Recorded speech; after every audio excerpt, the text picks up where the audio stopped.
Hello artist. मेरा नाम है अनुराग और मैं पिछले 5 साल से एज आर्टिस्ट के तौर पे काम कर रहा हूँ। इन 5 सालों की जर्नी में मैंने 3 साल एज अ कमीशन आर्टिस्ट के तौर पे काम किया है और वो भी अपने स्कूल में।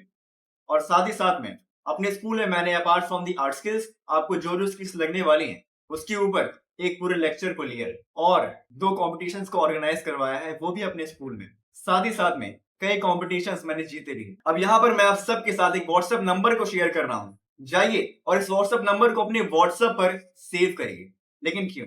इस वीडियो के अंदर मैं जिन पॉइंट्स को कवर किया है उन्हीं पॉइंट्स को मैं वापस से रिपीट करूंगा, लेकिन 1000 गुना ज्यादा डीप वे में। तो मेक श्योर कि आप सब इस व्हाट्सएप नंबर को अपने व्हाट्सएप पर सेव कर लें। और अगर वीडियो को देखने के बाद अगर आपका कोई भी डाउट रह जाता है तो आप डायरेक्टली इस व्हाट्सएप नंबर पे अपने क्वेश्चन को पूछ सकते हैं। ओके, प्लस फ्यूचर के अपडेट्स के लिए, क्योंकि फ्यूचर में मैं कई सारी चीजें ऐसे लाने वाला हूं, कई सारी सीरीज या फिर कई सारी सर्विसेज लॉन्च होने वाली हैं, तो वो सारी चीजें आप तक पहले पहुंच सकें, सबसे पहले नोटिफिकेशन आपको पहुंचे, इसीलिए जाइए और इस व्हाट्सएप नंबर पे ज्वाइन करिए।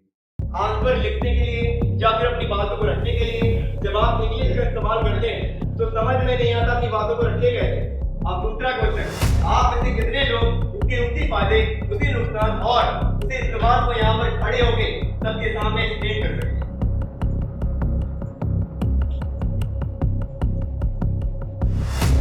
Good morning everyone. सबसे पहले मेरा नाम अनुराग और आप सभी लोगों का नमस्कार। तो मैं जानता हूँ कि आप सबके दिमाग में ये सवाल उठा होगा कि मैं यहाँ पर आया नहीं। कि सबसे पहले चीज, मैं यहाँ पर पिछले 5 साल से एज आर्टिस्ट काम कर रहा हूँ। इन 5 सालों की जर्नी में समझ आया अगर एज आर्टिस्ट ग्रो करना है तो सीखते रहना पड़ेगा। और इसी सीखने गलती से एक स्किल के बारे में मुझे मालूम लगा जो कि थी इंग्लिश कम्युनिकेशन स्किल, और मुझे लगता है कि चीजें आपके बहुत ज्यादा काम आ सकती। तो चलिए इसकी इंपॉर्टेंस समझते हैं, लेकिन अपने अंदर। तो सबसे पहले आप सबसे एक सवाल, आप में से कितने लोग जानते हैं इसे कहते क्या है? बहुत। और आप में से कितने लोग जानते हैं इसके फायदे क्या है, इसके नुकसान क्या है और इसका यूज क्या है? कितने लोग जानते हैं?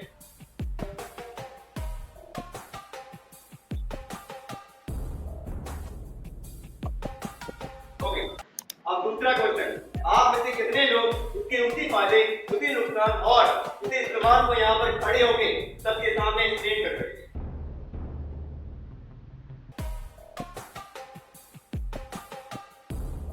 तो अब जैसा कि आप सबने देखा, मेरे लास्ट क्वेश्चन आने के पहले ही सबके हाथ नीचे हो। यहाँ पर एक चीज समझ आती है, टॉपिक के बारे में पता होना बड़ी बात नहीं, बल्कि उस टॉपिक को एक्सप्लेन कर पाना बड़ी बात है, अपनी बातों को रख पाना बड़ी बात है। ठीक है, तो इसीलिए इंग्लिश कम्युनिकेशन स्किल क्यों इंपॉर्टेंट है आप सब समझ गए।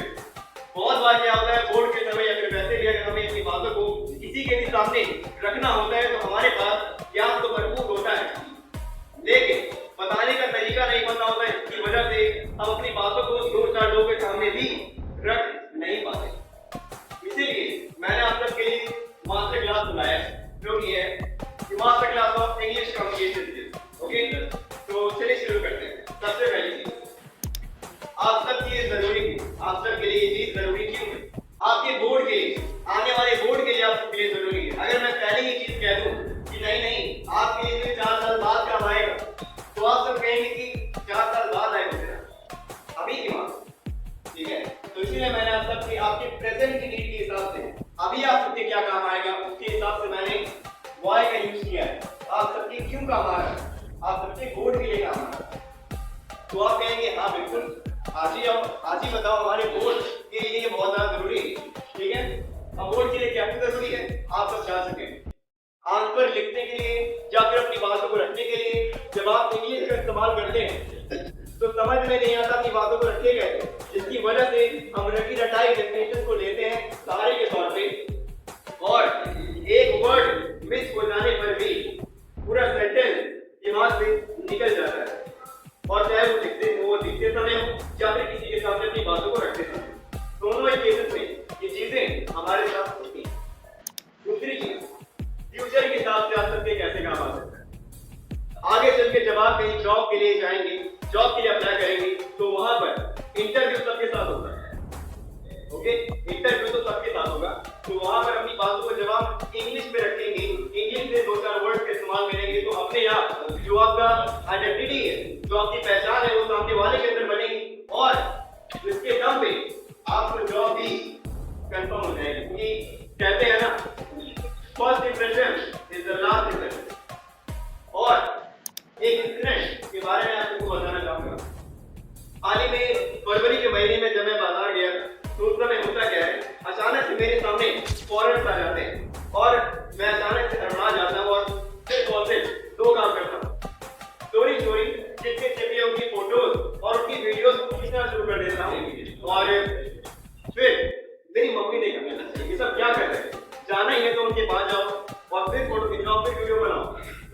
मैंने इस चीज को समझा कि वीडियो बनाने के पहले, उनसे बात करने के पहले बाकी लोग जो उनको इग्नोर कर रहे थे, जैसे मैंने वीडियो को बनाना शुरू किया, जैसे मैंने उनसे बात करना शुरू किया, तो सारे लोग और वही लोग मेरे इर्द गिर्द खड़े।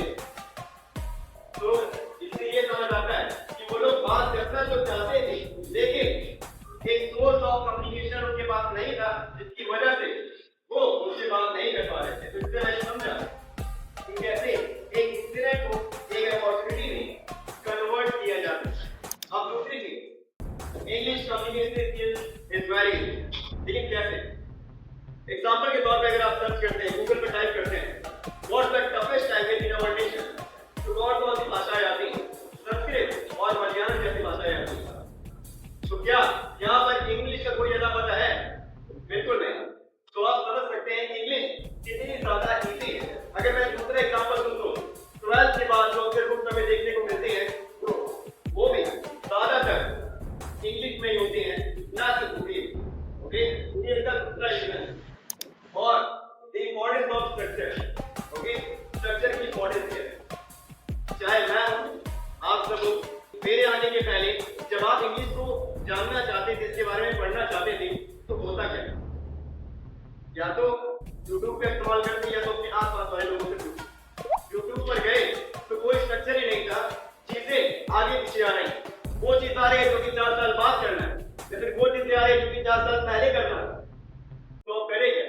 इसीलिए मैंने इस मास्टर क्लास बनाया, सो दैट आप अपने जितने भी लोग इसके ऊपर काम करना चाहते हैं, वो स्टेप बाय स्टेप अपने ऊपर काम करें। और देखते देखते आप सबका पहला स्टेज खत्म हो चुका है। एक बार जोरदार तालियां हो।